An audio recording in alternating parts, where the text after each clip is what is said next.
नमस्कार, आप देख रहे हैं न्यूज वन हिंदुस्तान। इस वक्त की खबरों में मैं आपके साथ अजय तिवारी।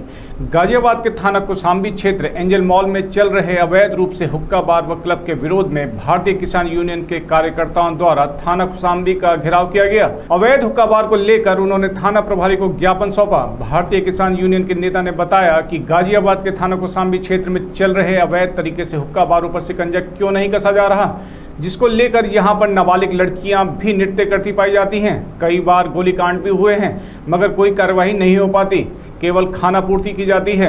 आखिरकार किसकी सह पर इन अवैध क्लब व हुक्का बारों को चलाया जा रहा है। भारतीय किसान यूनियन के नेता ने बताया कि अगर समय रहते इन अवैध हुक्का बार व क्लब पर कार्रवाई नहीं की जाती है तो थाना कौशाम्बी व गाजियाबाद कमिश्नरेट कार्यालय का घेराव किया जाएगा। 7 तारीख को एक घटना हुई। हमारी माताजी यहाँ एडमिट है अटलांटा हॉस्पिटल के पास, यहीं इंदिरापुरम के पास हॉस्पिटल में। तो मैं लगभग 11:30 बजे यहाँ खाना लेने आया। यहीं से यूटर्न करके हल्दीराम है, और हल्दीराम जब मैं खाना लेने आया तो यहाँ पे ये स्थिति थी कि लड़के लड़कियाँ काफ़ी थे बाहर, भीड़ सी थी। मुझे नहीं पता क्यों, मैं अपनी गाड़ी आगे लगा के, क्योंकि भीड़ थी उसकी वजह से, और मैं हल्दीराम में और उसमें गया तो वहाँ वो बंद होने जा रहा। वो कह रहा कि खाना भैया अब टाइम ओवर हो गया, हम लोग बंद कर रहे हैं। तो मैं अंदर की तरफ गया, कुछ मिल जाए, तो वहाँ भी कुछ लोग खड़े थे, पुलिस खड़ी थी 1-2 जने। मैं बाहर आया, बाहर आके देखा तो एक जना पेशाब कर रहा मेरी गाड़ी के टायर पे, और उसको मना करने पर, रोकने पे उसने बदतमीजी करी। उसके बाद 3-4 लोग और आगे, जिसमें 2 लड़कियाँ थीं, नशे की हालत में थीं, और वो जो लड़के थे कुछ बाउंसर टाइप थे। उन्होंने जो बदतमीजी करी है उसमें बहस हुई। बहस होने पे मुझे ये लगा कि भाई ये ज़्यादा हैं, और लड़कियां भी हरकतबाजी करने के लिए तैयार होगी। मैं वहाँ से निकला, अपनी जान बचा के भागना पड़ा। वहाँ उन्होंने नाम भी लिया नुके कि हमारा नाम है वो मलिक के, सोबी मलिक करके कुछ, कि जो करना कर लिए या पढ़वा लिए, हमारा जो भी, मतलब ये सब शब्द हुए वहाँ से मैं अपनी गाड़ी लेके भागा। 112 पे कॉल करी, 112 पे 3-4 बार करने पे नहीं मिली। फिर इंस्पेक्टर साहब को करा, उनके कॉल नहीं उठी। मैं अपने हॉस्पिटल पहुंच गया। उसके बाद मेरा फ़ोन बंद हो गया। सुबह मैंने फ़ोन ऑन करके बातचीत करी तो ये पता चला कि ये माहौल जो वहाँ है वो आए दिन होता है लोगों के साथ, किसी की चैन लुटती है, कोई पिटता है। तो इसके विरोध में हमने आज एक ज्ञापन दिया और इसको बंद कराने के लिए तत्काल रूप में। उस दिन मैंने अधिकारियों से मिला, मैं डीएम साहब के यहाँ गया, वहाँ के जो आबकारी विभाग है उनसे बात करी। उन्होंने कहा हमसे लाइसेंस लेते हैं, चलाते हैं, इसकी टाइमिंग है, चलो वो मान लेते हैं। उसके बाद फूड इंस्पेक्टर ने बताया कि यहाँ कोई ऐसा हमारे पास लाइसेंस नहीं है। जो हुक्का बार चल रहे हैं पूरे ज़िले में 30 से 40 चल रहे हैं, और उन्होंने स्पष्ट हाथ उठा दिए कि हम इसमें कुछ नहीं कर सकते, पुलिस की मिली भगत से सब कुछ होता है। कितने बजे की घटना है ये लगभग 11:30 बजे की घटना है। नाबालिग लड़कियाँ हैं, और इसकी जब हम गहनता में गए तो हमारी जो बहन बेटी गांव से, दूर दराज से, जहाँ से भी लोग आ रहे हैं, वो लड़कियां घर से यहाँ आके हुक्का बार और नशे की लत में इतनी पड़ी हुई हैं कि उन्हें ये पता नहीं है क्या हो रहा। तो ये घटनाएं जन्म लेंगी, किसी के साथ रेप होंगे, किसी की कुछ होंगी। तो इस पर प्रतिबंध लगाने के लिए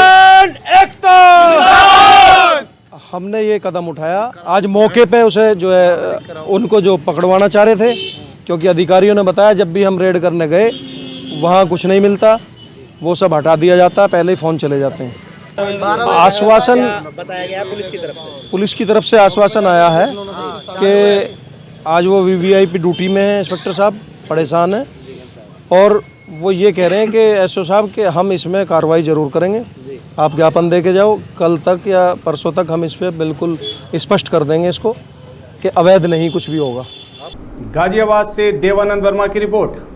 संसदीय दल की नेता चुने जाने के बाद सोनिया गांधी ने नवनिर्वाचित सांसदों को संबोधित किया। उन्होंने कहा कि मैं इस बात से पूरी तरह वाकिफ हूं कि आप सभी ने एक बार फिर मुझ पर बड़ी जिम्मेदारी डाली है। सबसे पहले मैं सभी नवनिर्वाचित लोकसभा सांसदों का अभिवादन और बधाई देना चाहती हूं।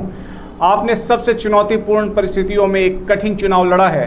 आपने कई बाधाओं को पार किया और बहुत प्रभावी ढंग से प्रचार किया है। आपकी सफलता ने हमें लोकसभा में और अधिक बड़ी उपस्थिति और इसकी कार्यवाही में अधिक प्रभावी आवाज़ दी है, जिससे हमारी भागीदारी को और अधिक मजबूती मिलेगी। भारतीय राष्ट्रीय कांग्रेस ने एक बार फिर अपनी दृढ़ता का परिचय दिया है। यह एक शक्तिशाली और दुष्ट मशीन के खिलाफ थी जो हमें नष्ट करने की पूरी कोशिश कर रही थी। इसने हमें आर्थिक रूप से अपंग बनाने की कोशिश की। इसने हमारे और हमारे नेताओं के खिलाफ झूठ और बदनामी से भरा अभियान चलाया। कई लोगों ने हमारे लिए शोक संदेश लिखे, लेकिन खड़गे जी के दृढ़ नेतृत्व में हम डटे रहे। वे हम सभी के लिए प्रेरणा स्रोत हैं। पार्टी संगठन के प्रति उनकी प्रतिबद्धता वास्तव में असाधारण है और हम सभी को उनके उदाहरण से सीखना चाहिए। The Indian National Congress has once again demonstrated its resilience. It was up against a mighty and malevolent machine that was doing its utmost to destroy us. It tried to cripple us financially. It carried out a campaign against us and our leaders that was full of lies and defamation. Many wrote our obituaries, but under the determined leadership of Khargeji, we persevered. He is an inspiration to us all. His commitment to the party organization and its ideology is truly extraordinary, and we all have to learn from his example. The Prime Minister, who sought the mandate solely in his name to the exclusion of both his party and its allies, has suffered a political and worse, a moral defeat. In reality, he has lost the mandate he sought and thereby lost the right to leadership as well. Yet, far from taking responsibility for failure, he intends to get himself sworn in again tomorrow. We do not expect him to change the substance and style of his governance, nor take cognizance of the will of the people. That is why, as members of CPP, we have a special obligation to be watchful, vigilant, and proactive in holding him and his new NDA government accountable. No longer can and should Parliament be bulldozed like it has been for a decade now. No longer will the writ of the ruling establishment be permitted to disrupt Parliament whimsically, mistreat members, or push through legislation without due and proper consideration and debate. No longer can and should parliamentary committees be ignored or bypassed like they have been since 2014. No longer will Parliament be muzzled and stifled as it has been over the past. Bureau report news one Hindustan Delhi. Maharashtra के PWD minister Ravindra Chauhan पहुंचे अयोध्या। रामलला का किया दर्शन पूजन। राम मंदिर trust के महासचिव चंपत राय ने राम जन्मभूमि परिसर में किया महाराष्ट्र के मंत्री और मेहमानों का स्वागत। अयोध्या में बनने वाले महाराष्ट्र भवन की जमीन का किया अवलोकन।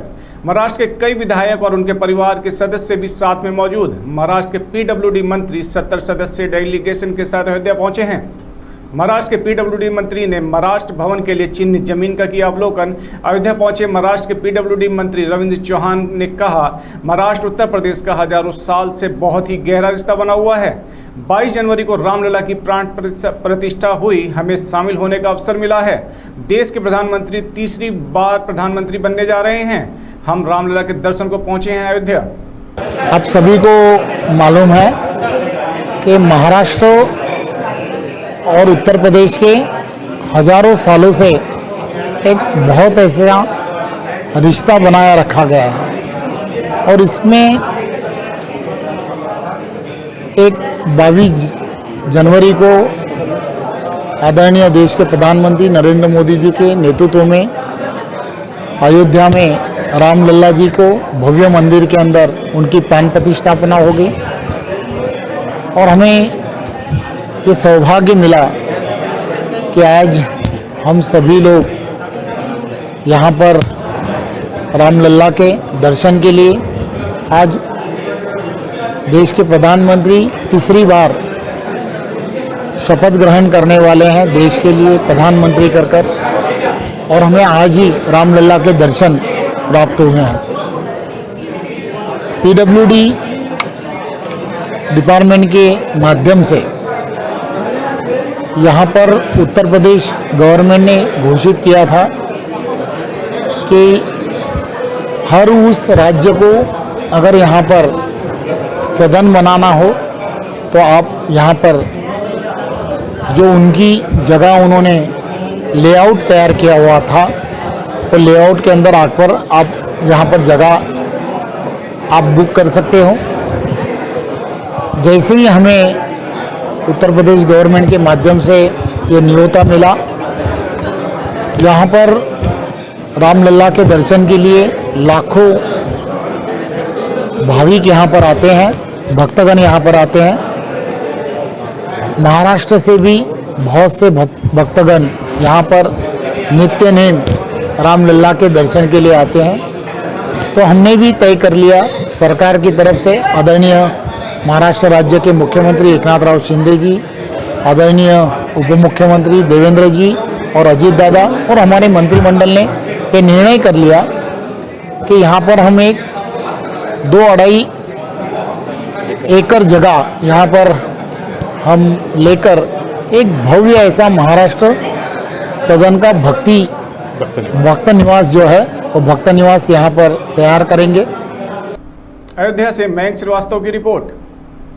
एक तरफ जहां देश के प्रधानमंत्री नरेंद्र मोदी तीसरी बार शपथ ले रहे हैं, वहीं एनडीए गठबंधन का हिस्सा जनता दल यूनाइटेड के संगम विहार में विधानसभा कार्यालय का शुभारंभ किया गया। उद्घाटन दिल्ली प्रदेश अध्यक्ष शैलेंद्र कुमार ने अपने कर कमलों द्वारा किया। कार्यालय के शुभारंभ के मौके पर सभी जदयू पदाधिकारी और दिल्ली प्रदेश अध्यक्ष उपस्थित थे। सैकड़ों कार्यकर्ताओं और जनता ने उनका स्वागत किया। इस मौके पर दिनेश जायसवाल को दिल्ली प्रदेश यूथ बैंक का अध्यक्ष घोषित किया गया। शैलेंद्र कुमार ने मीडिया से कहा कि दिनेश जायसवाल को यूथ बैंक का प्रदेश अध्यक्ष घोषित करते हुए मुझे अति प्रसन्नता हो रही है। 2025 में दिल्ली में भी एनडीए की सरकार होगी। संगम बिहार में जनता दल यूनाइटेड जो कि एनडीए गठबंधन में है, राष्ट्रीय गणतांत्रिक गठबंधन में है, आज सरकार का, हम लोगों के सरकार का शपथ ग्रहण का भी दिन है।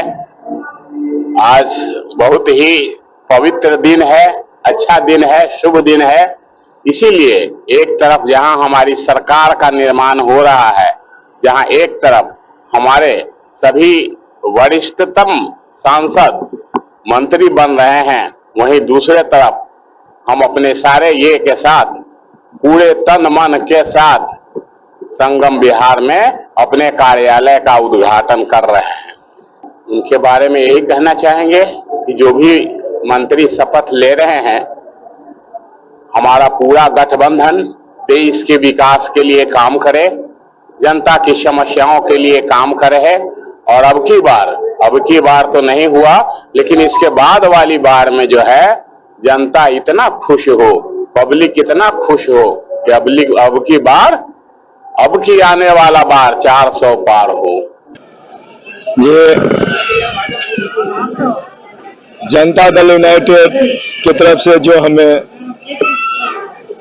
पदभार दिया गया है, मैं दिल्ली प्रदेश अध्यक्ष शैलेंद्र जी को तहे दिल से धन्यवाद करता हूं। और उन्होंने जो इतना बड़ा जिम्मेवारी मेरे कंधे पे सौंपे हैं, पूरी दिल्ली का जनता की आवाज भी सुनना है, पूरी जनता की समस्या भी सुनना है। तो मैं